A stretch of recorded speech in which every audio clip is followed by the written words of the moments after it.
আসুন, আজ আপনাকে আমি একটা গল্প শোনাই। একবার এক চক্ষুহীন মানুষ মন্দিরে গেল ঈশ্বরের দর্শন করার জন্য। এবারে যখন ওখানে উপস্থিত লোকেরা জানতে পারল যে এই ব্যক্তি চক্ষুহীন, তখন কিছু লোক তাকে উপহাস করতে শুরু করে দিল। যে ব্যক্তি সম্পূর্ণরূপে দৃষ্টিহীন, সে কি করতে এসেছে এখানে? হয়তো সে ঈশ্বরের কাছে নালিশ করতে এসেছে যে কেন আপনি আমার দৃষ্টি কেড়ে নিলেন। কিন্তু এই সকল কথায় সেই চক্ষুহীন ব্যক্তি নিজেকে নিরাশ হতে দিল না। সে হাসল আর শুধুমাত্র একটাই কথা বলল সে, মানলাম যে আমার ভাগ্য আমার থেকে আমার দৃষ্টি কেড়ে নিয়েছে, কিন্তু আমি অভাগা নই, কারণ আমার ঈশ্বর, উনি আমায় দেখতে পাচ্ছেন।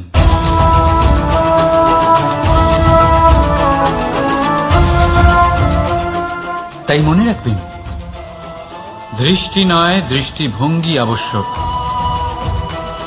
যদি আপনার দৃষ্টিভঙ্গি শুভ হয়, তাহলে অশুভর মধ্যেও আপনি শুভ দেখতে পাবেন। আর মন প্রসন্ন হয়ে বলবে, রাধা রাধা। পরীক্ষা এমন এক ব্যবস্থা যেখানে আমাকে, আপনাকে, সকলকে কখনো না কখনো অংশগ্রহণ করতেই হয়। মনে করুন নিজের বাল্যকাল। আপনি পরীক্ষা দিতে বসেছেন। তাদের মধ্যে কিছু বালক এমন হয় যারা সারা বছর পরিশ্রম করে, পড়াশোনা করে, মন দিয়ে পরীক্ষা দেয়। কিন্তু কিছু বালক এমন হয় যারা নিজের আশেপাশে বসে থাকা বালকদের নকল করে আর পরীক্ষায় কৃতকার্যও হয়ে যায়। খুব খারাপ লাগে এটা ভেবে যে কেউ বিনা পরিশ্রমে পরীক্ষায় কৃতকার্য কি করে হতে পারে। কিন্তু মনে রাখবেন, যারা নকল করেন তারা পরীক্ষায় কৃতকার্য অবশ্যই হয়ে যান, কিন্তু সফল নয়। কারণ আমরা এক বিশেষ কথা ভুলে যাই, যে প্রত্যেক মানুষের ব্যক্তিত্ব আলাদা হয়।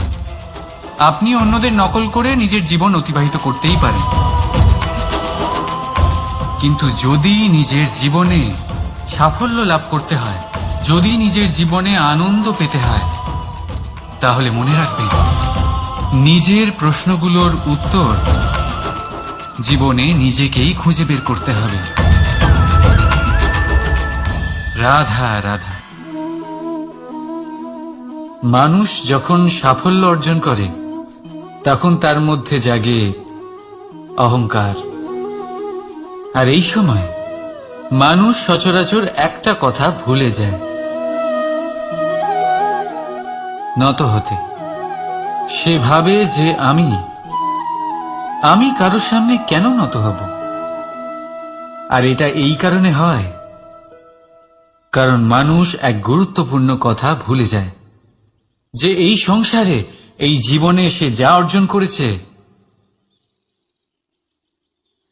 নত হয়েই অর্জন করেছে। বাল্যকালে সে হাঁটতে শিখেছে, এই মাটির কাছে নত উঠবেন।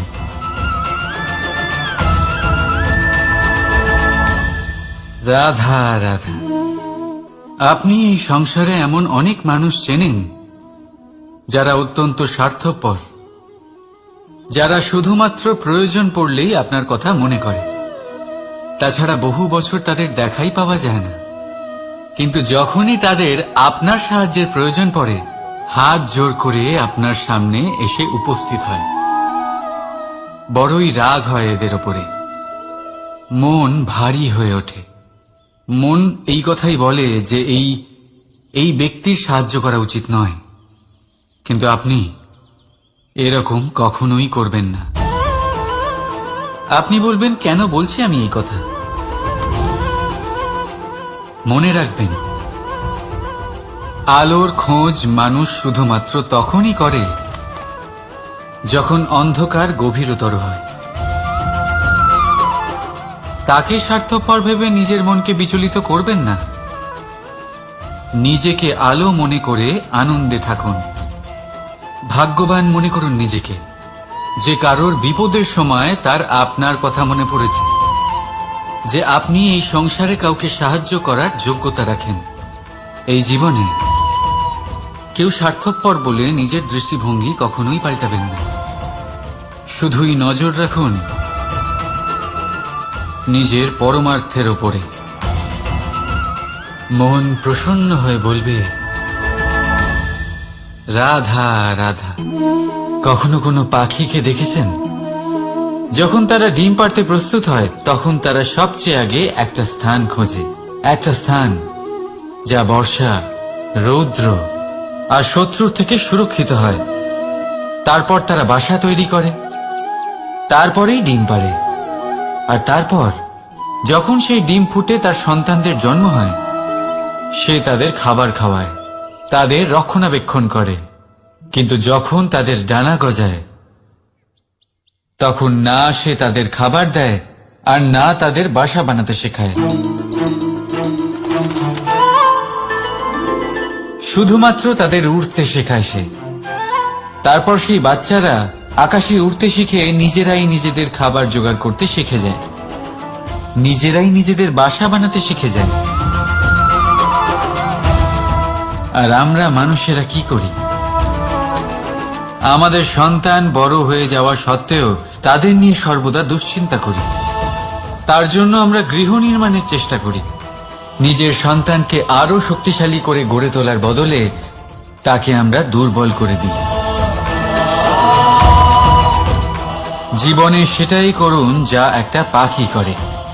নিজের সন্তানকে আকাশে ওড়ার শিক্ষা দিন, সংস্কার দিন, আর একটা নির্দিষ্ট সময়ের পরে তাকে নিজের আকাশ নির্ধারণ করতে মুক্ত করে দিন। রাধা রাধা। সাগরে সেতু বাঁধার গল্প তো আপনারা নিশ্চয়ই শুনে থাকবেন। রামচন্দ্রের সেনাকে 100 যোজন সমুদ্র অতিক্রম করে লঙ্কায় আক্রমণ করতে হতো।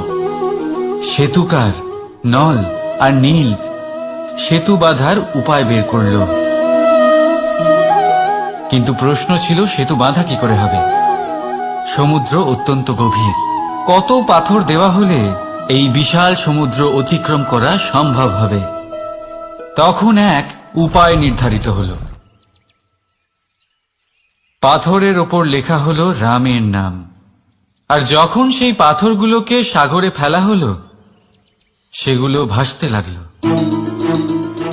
এবারে কেউ বলবেন এটা রামচন্দ্রের নামের মহিমা, কেউ বলবেন এটা নারায়ণের কোনো জাদু।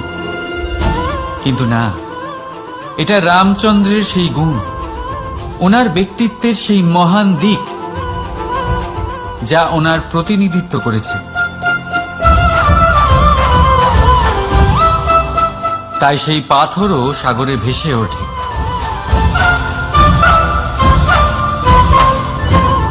ঠিক সেইভাবেই যেখানে আমরা থাকি না, সেখানে আমাদের গুণ আমাদের প্রতিনিধিত্ব করে। আমাদের নামের শক্তি আমরা নিজেরাই তৈরি করি, আমাদের কর্ম দিয়ে, আমাদের গুণ দিয়ে। এবার সিদ্ধান্ত আপনার, যে আপনার নামের সাহায্যে কেউ বিপদ থেকে উদ্ধার হবে, নাকি আপনার দুষ্কর্মের ফলে কেউ ডুবে যাবে। ভালো করে ভেবে দেখুন। রাধা রাধা।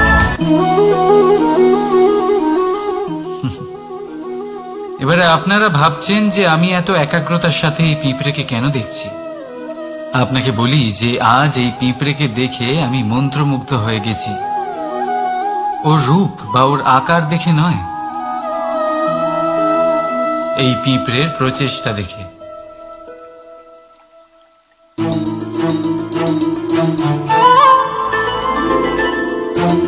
জীবনে সাফল্যের সাথেও ঠিক এমনটাই ঘটে। আপনি একদিনে সাফল্য লাভ করতে পারবেন না, কিন্তু যদি আপনি প্রতিদিন চেষ্টা করতে থাকেন, তবে একদিন আপনি অবশ্যই সাফল্য লাভ করবেন। মনে রাখবেন, ভাগ্যের দ্বার তাদের জন্য উন্মুক্ত হয় না যারা হার মেনে নেয়। ভাগ্য তার দ্বার তাদের জন্যই খোলে, যারা বসে না থেকে প্রয়াস করে সেই দরজার কড়া নাড়াতে। যদি ক্রোধের দ্বারা এই সম্পর্ক রক্ষা করা হয় তাহলে পরে তা কোনো কাজে আসে না। তাই সম্পর্ক সবসময় প্রেমের চাবি দিয়ে খুলুন, কারণ প্রতিবার নতুন তালা আপনি ব্যবহার করতেই পারেন, নতুন সম্পর্ক গড়তে পারবেন না। রাধা রাধা। জীবন কি? এই জীবন আমরা জন্ম নিই, বড় হয়ে উঠি, আমাদের মা বাবা আমাদের পালন করেন, তারপর তাদের অর্থ দিয়ে আমাদের বাল্যকাল কাটে, আমরা আরো বড় হই, বিবাহ বন্ধনে আবদ্ধ হই, আমাদেরও সন্তান হয়, আমরা তাদের পালন করি, তারপর আমরা বৃদ্ধ হই, আর একদিন এই সংসার ছেড়ে আমরা সকলে চলে যাই। এটাই কি জীবন? আপনার মনে এই প্রশ্ন হয়তো অনেকবার জেগেছে, তাই না? এবার একটু জলের যাত্রাপথ লক্ষ্য করুন। সাগর থেকে বাষ্প হয়ে ওঠে এই জল, মেঘ হয়ে ঝরে পড়ে সে, তারপর নদী হয়ে আবার সাগরে মিলিয়ে যায়। কিন্তু কখনো এই প্রশ্ন করে না যে তার জীবন কি, তার উদ্দেশ্য কি। প্রতিটা মুহূর্ত বাঁচে সে, আর অন্যদের যতখানি সম্ভব সাহায্য করে। যখন সাগরে থাকে তখন অসংখ্য জীবকে জীবন দান করে। যখন সাগর থেকে বাষ্প হয়ে মেঘ হয়ে যায় তখন চাষিদের মনে এই আশা জাগায় যে ফসল আবার ফলবে। যখন বর্ষা হয়ে ঝরে পড়ে তখন এই শুকনো তৃষ্ণার্ত ধরিত্রীর তৃষ্ণা মেটায়। আর যখন নদীতে থাকে তখন তার পাড়ে নানান গাছপালার জন্ম দেয়। কিন্তু ভাবুন, জল কি কখনো এটা ভাবে যে তার জীবন কি বা তার জীবনের উদ্দেশ্যটাই বা কি? না, সে শুধু নিজের ধর্ম পালন করে যায়, আর যতটা সম্ভব সবাইকে আনন্দ প্রদান করতে থাকে। সেই জন্যই জীবনে কখনো এই প্রশ্ন করবেন না যে এই জীবন কি, এই জীবনের উদ্দেশ্য কি।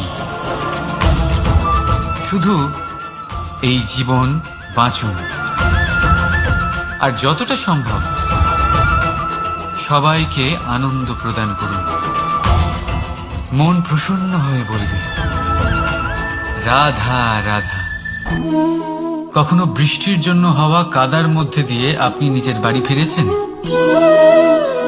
পাদুকা পরার জন্য আপনি ওই কাদা থেকে অবশ্যই বেঁচে যান, কিন্তু সেই পাদুকা থেকে আগত নোংরা কাদার ছিটে আপনার বস্ত্রকে ময়লা করেই দেয়।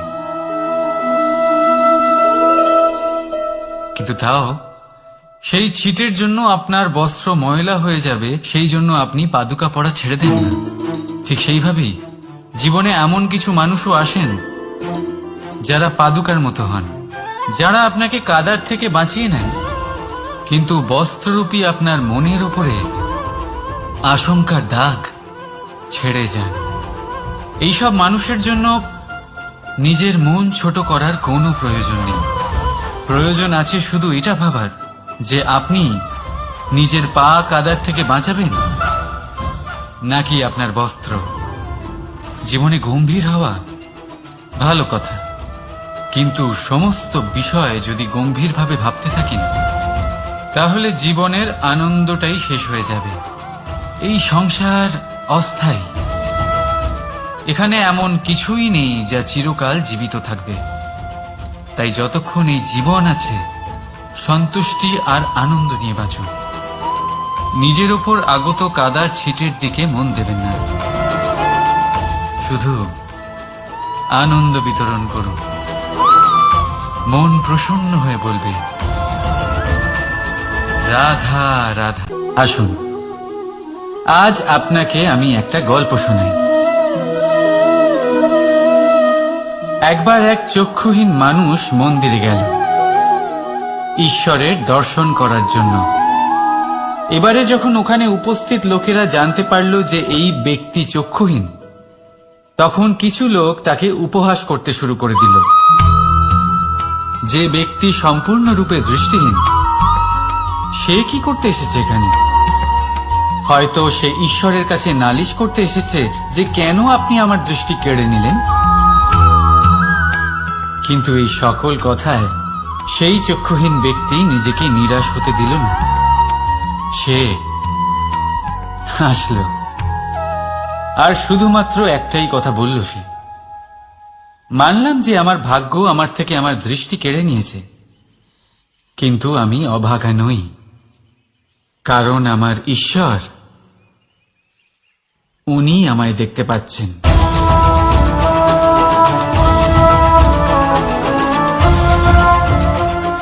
তাই মনে রাখবেন, দৃষ্টি নয় দৃষ্টিভঙ্গি আবশ্যক। যদি আপনার দৃষ্টিভঙ্গি শুভ হয় তাহলে অশুভর মধ্যেও আপনি শুভ দেখতে পাবেন। আর মন প্রসন্ন হয়ে বলবে, রাধা রাধা। পরীক্ষা এমন এক ব্যবস্থা যেখানে আমাকে, আপনাকে, সকলকে কখনো না কখনো অংশগ্রহণ করতেই হয়। মনে করুন নিজের বাল্যকাল। আপনি পরীক্ষা দিতে বসেছেন। তাদের মধ্যে কিছু বালক এমন হয় যারা সারা বছর পরিশ্রম করে, পড়াশোনা করে, মন দিয়ে পরীক্ষা দেয়। কিন্তু কিছু বালক এমন হয় যারা নিজের আশেপাশে বসে থাকা বালকদের নকল করে আর পরীক্ষায় কৃতকার্যও হয়ে যায়। খুব খারাপ লাগে এটা ভেবে যে কেউ বিনা পরিশ্রমে পরীক্ষায় কৃতকার্য কি করে হতে পারে। কিন্তু মনে রাখবেন, যারা নকল করেন তারা পরীক্ষায় কৃতকার্য অবশ্যই হয়ে যান, কিন্তু সফল নয়। কারণ আমরা এক বিশেষ কথা ভুলে যাই যে প্রত্যেক মানুষের ব্যক্তিত্ব আলাদা হয়। আপনি অন্যদের নকল করে নিজের জীবন অতিবাহিত করতেই পারেন, কিন্তু যদি নিজের জীবনে সাফল্য লাভ করতে হয়, যদি নিজের জীবনে আনন্দ পেতে হয়, তাহলে মনে রাখবেন, নিজের প্রশ্নগুলোর উত্তর জীবনে নিজেকেই খুঁজে বের করতে হবে। রাধা রাধা। মানুষ যখন সাফল্য অর্জন করে তখন তার মধ্যে জাগে অহংকার। আর এই সময় মানুষ সচরাচর একটা কথা ভুলে যায়, নত হতে। সে ভাবে যে আমি কারোর সামনে কেন নত হব। আর এটা এই কারণে হয় কারণ মানুষ এক গুরুত্বপূর্ণ কথা ভুলে যায়, যে এই সংসারে, এই জীবনে সে যা অর্জন করেছে নত হয়েই অর্জন করেছে। বাল্যকালে সে হাঁটতে শিখেছে এই মাটির কাছে নত হয়ে।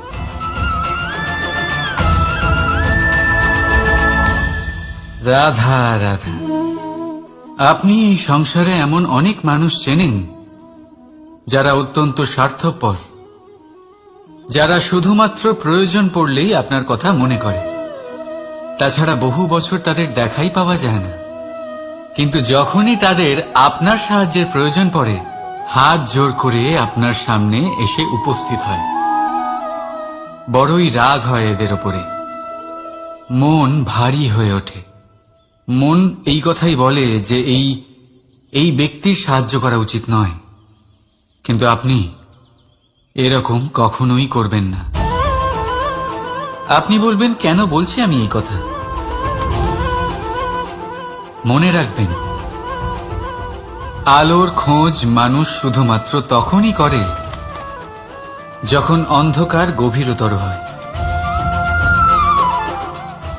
সে তাদের খাবার খাওয়ায়, তাদের রক্ষণাবেক্ষণ করে, কিন্তু যখন তাদের ডানা গজায় তখন না সে তাদের খাবার দেয় আর না তাদের বাসা বানাতে শেখায়। শুধুমাত্র তাদের উড়তে শেখায় সে। তারপর সেই বাচ্চারা আকাশে উড়তে শিখে নিজেরাই নিজেদের খাবার জোগাড় করতে শিখে যায়, নিজেরাই নিজেদের বাসা বানাতে শিখে যায়। আর আমরা মানুষেরা কি করি? আমাদের সন্তান বড় হয়ে যাওয়া সত্ত্বেও তাদের নিয়ে সর্বদা দুশ্চিন্তা করি। তার জন্য আমরা গৃহ নির্মাণের চেষ্টা করি। নিজের সন্তানকে আরো শক্তিশালী করে গড়ে তোলার বদলে তাকে আমরা দুর্বল করে দিই। জীবনে সেটাই করুন যা একটা পাখি করে। নিজের সন্তানকে আকাশে ওড়ার শিক্ষা দিন, সংস্কার দিন, আর একটা নির্দিষ্ট সময়ের পরে তাকে নিজের আকাশ নির্ধারণ করতে মুক্ত করে দিন। রাধা রাধা। সাগরে সেতু বাঁধার গল্প তো আপনারা নিশ্চয়ই শুনে থাকবেন। রামচন্দ্রের সেনাকে 100 যোজন সমুদ্র অতিক্রম করে লঙ্কায় আক্রমণ করতে হতো। সেতুকার নল আর নীল সেতু বাঁধার উপায় বের করল, কিন্তু প্রশ্ন ছিল সেতু বাঁধা কি করে হবে?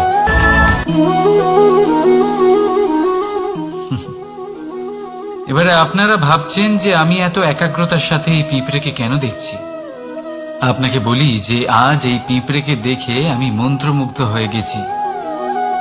ওর রূপ বা ওর আকার দেখে নয়, এই পিঁপড়ের প্রচেষ্টা দেখে।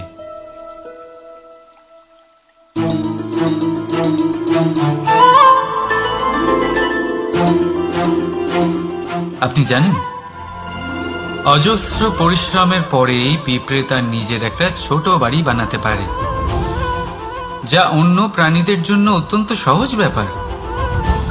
তাই পিঁপড়ের জন্য তার জীবনের সবচেয়ে বড় ঘটনা, সবচেয়ে বড় সাফল্য তার। ভবিষ্যতে এই পিঁপড়ে থাকুক বা না থাকুক, তাদের বানানো বাড়ি বহু বছর অবধি টিকে থাকে। জীবনে সাফল্যের সাথেও ঠিক এমনটাই ঘটে। আপনি একদিনে সাফল্য লাভ করতে পারবেন না, কিন্তু যদি আপনি প্রতিদিন চেষ্টা করতে থাকেন তবে একদিন আপনি অবশ্যই সাফল্য লাভ করবেন। মনে রাখবেন, তাই প্রয়াস করতে থাকুন। সাফল্য অবশ্যই একদিন না একদিন আপনার কাছে আসবেই। রাধা রাধা। এই তালাটা দেখতে পাচ্ছেন আপনি? এই তালাকে ভেঙেও খুলে দেওয়া যায়, আবার ভালোবেসেও খুলে দেওয়া যায়। অর্থাৎ এই তালাটা আপনি এই চাবির দ্বারাও খুলে দিতে পারেন, এই হাতুড়ি দিয়েও খুলে দিতে পারেন। কিন্তু এই খোলাতে তফাৎ আছে। যদি তালা খোলার জন্য আপনি সেটা ভেঙে ফেলেন, তাহলে তা পরের বার আর কাজে লাগবে না। কিন্তু যদি এটা আপনি চাবির দ্বারা খোলেন, তাহলে তা চিরকাল কাজে লাগবে। আমাদের জীবনে সম্পর্কগুলো কিছুটা এরকমই হয়। আমাদের জীবনের আনন্দরূপী ধন রক্ষা করে এই সম্পর্ক, কিন্তু ভালোবেসে। যদি ক্রোধের দ্বারা এই সম্পর্ক রক্ষা করা হয়, তাহলে পরে তা কোনো কাজে আসে না। তাই সম্পর্ক সবসময় প্রেমের চাবি দিয়ে খুলুন, কারণ প্রতিবার নতুন তালা আপনি ব্যবহার করতেই পারেন, নতুন সম্পর্ক গড়তে পারবেন না। রাধা রাধা। জীবন কি? এই জীবন আমরা জন্ম নিই, বড় হয়ে উঠি, আমাদের মা বাবা আমাদের পালন করেন, তারপর তাদের অর্থ দিয়ে আমাদের বাল্যকাল কাটে। আমরা আরো বড় হই, বিবাহ বন্ধনে আবদ্ধ হই, আমাদেরও সন্তান হয়, আমরা তাদের পালন করি, তারপর আমরা বৃদ্ধ হই, আর একদিন এই সংসার ছেড়ে আমরা সকলে চলে যাই। এটাই কি জীবন? আপনার মনে এই প্রশ্ন হয়তো অনেকবার জেগেছে, তাই না? এবার একটু জলের যাত্রাপথ লক্ষ্য করুন। সাগর থেকে বাষ্প হয়ে ওঠে এই জল, মেঘ হয়ে ঝরে পড়ে সে, তারপর নদী হয়ে আবার সাগরে মিলিয়ে যায়। কিন্তু কখনো এই প্রশ্ন করে না যে তার জীবন কি, তার উদ্দেশ্য কি। প্রতিটা মুহূর্ত বাঁচে সে, আর অন্যদের যতখানি সম্ভব সাহায্য করে। যখন সাগরে থাকে তখন অসংখ্য জীবকে জীবন দান করে। যখন সাগর থেকে বাষ্প হয়ে মেঘ হয়ে যায় তখন চাষিদের মনে এই আশা জাগায় যে ফসল আবার ফলবে। যখন বর্ষা হয়ে ঝরে পড়ে তখন এই শুকনো তৃষ্ণার্ত ধরিত্রীর তৃষ্ণা মেটায়। আর যখন নদীতে থাকে তখন তার পাড়ে নানান গাছপালার জন্ম দেয়। কিন্তু ভাবুন, জল কি কখনো এটা ভাবে যে তার জীবন কি বা তার জীবনের উদ্দেশ্যটাই বা কি? না, সে শুধু নিজের ধর্ম পালন করে যায় আর যতটা সম্ভব সবাইকে আনন্দ প্রদান করতে থাকে। সেই জন্যই জীবনে কখনো এই প্রশ্ন করবেন না যে এই জীবন কি, এই জীবনের উদ্দেশ্য কি। শুধু এই জীবন বাঁচুন আর যতটা সম্ভব সবাইকে আনন্দ প্রদান করুন। মন প্রসন্ন হয়ে বলবে রাধা রাধা। কখনো বৃষ্টির জন্য হওয়া কাদার মধ্যে দিয়ে আপনি নিজের বাড়ি ফিরেছেন? পাদুকা পরার জন্য আপনি ওই কাদা থেকে অবশ্যই বেঁচে যান, কিন্তু সেই পাদুকা থেকে আগত নোংরা কাদার ছিটে আপনার বস্ত্রকে ময়লা করেই দেয়। কিন্তু তাও সেই ছিটের জন্য আপনার বস্ত্র ময়লা হয়ে যাবে, সেই জন্য আপনি পাদুকা পরা ছেড়ে দেন না। ঠিক সেইভাবেই জীবনে এমন কিছু মানুষও আসেন যারা পাদুকার মতো হন, যারা আপনাকে কাদার থেকে বাঁচিয়ে নেন, কিন্তু বস্ত্ররূপী আপনার মনের উপরে আশঙ্কার দাগ ছেড়ে যান। এইসব মানুষের জন্য নিজের মন ছোট করার কোনো প্রয়োজন নেই। প্রয়োজন আছে শুধু এটা ভাবার যে আপনি নিজের পা কাদার থেকে বাঁচাবেন নাকি আপনার বস্ত্র। জীবনে গম্ভীর হওয়া ভালো কথা, কিন্তু সমস্ত বিষয় যদি গম্ভীরভাবে ভাবতে থাকেন তাহলে জীবনের আনন্দটাই শেষ হয়ে যাবে। এই সংসার অস্থায়ী, এখানে এমন কিছুই নেই যা চিরকাল জীবিত থাকবে। তাই যতক্ষণ এই জীবন আছে সন্তুষ্টি আর আনন্দ নিয়ে বাঁচুন। নিজের ওপর আগত কাদার ছিটের দিকে মন দেবেন না, শুধু আনন্দ বিতরণ করুন। মন প্রসন্ন হয়ে বলবে রাধা রাধা। আসুন, আজ আপনাকে আমি একটা গল্প শোনাই। একবার এক চক্ষুহীন মানুষ মন্দিরে গেল ঈশ্বরের দর্শন করার জন্য। এবারে যখন ওখানে উপস্থিত লোকেরা জানতে পারল যে এই ব্যক্তি চক্ষুহীন, তখন কিছু লোক তাকে উপহাস করতে শুরু করে দিল। যে ব্যক্তি সম্পূর্ণরূপে দৃষ্টিহীন, সে কি করতে এসেছে এখানে? হয়তো সে ঈশ্বরের কাছে নালিশ করতে এসেছে যে কেন আপনি আমার দৃষ্টি কেড়ে নিলেন। কিন্তু এই সকল কথায় সেই চক্ষুহীন ব্যক্তি নিজেকে নিরাশ হতে দিল না। সে হাসল আর শুধুমাত্র একটাই কথা বলল সে, মানলাম যে আমার ভাগ্য আমার থেকে আমার দৃষ্টি কেড়ে নিয়েছে, কিন্তু আমি অভাগা নই, কারণ আমার ঈশ্বর, উনি আমায় দেখতে পাচ্ছেন।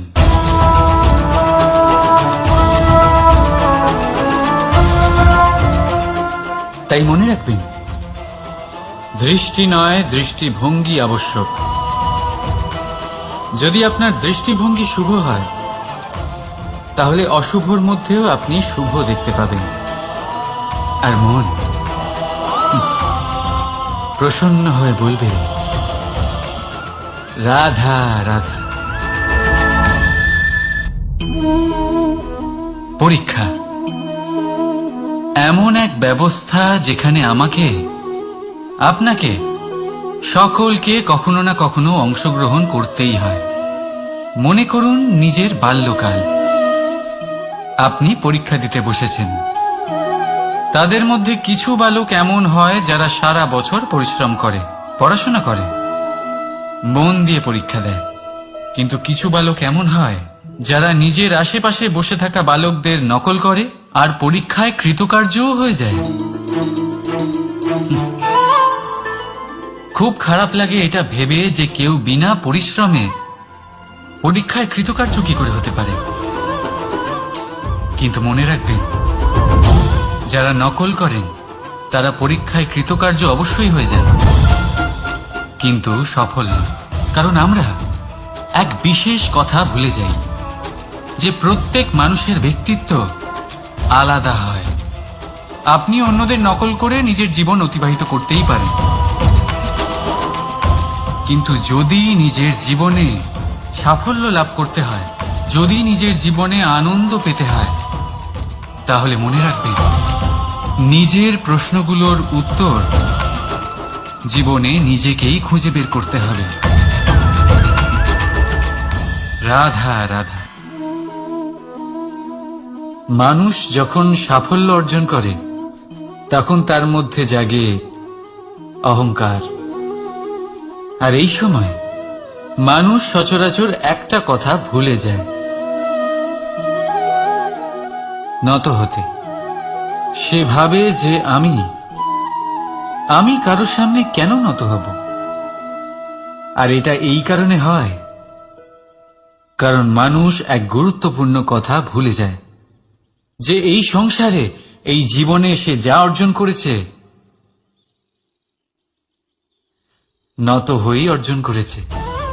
বাল্যকালে সে হাঁটতে শিখেছে এই মাটির কাছে নত হয়ে।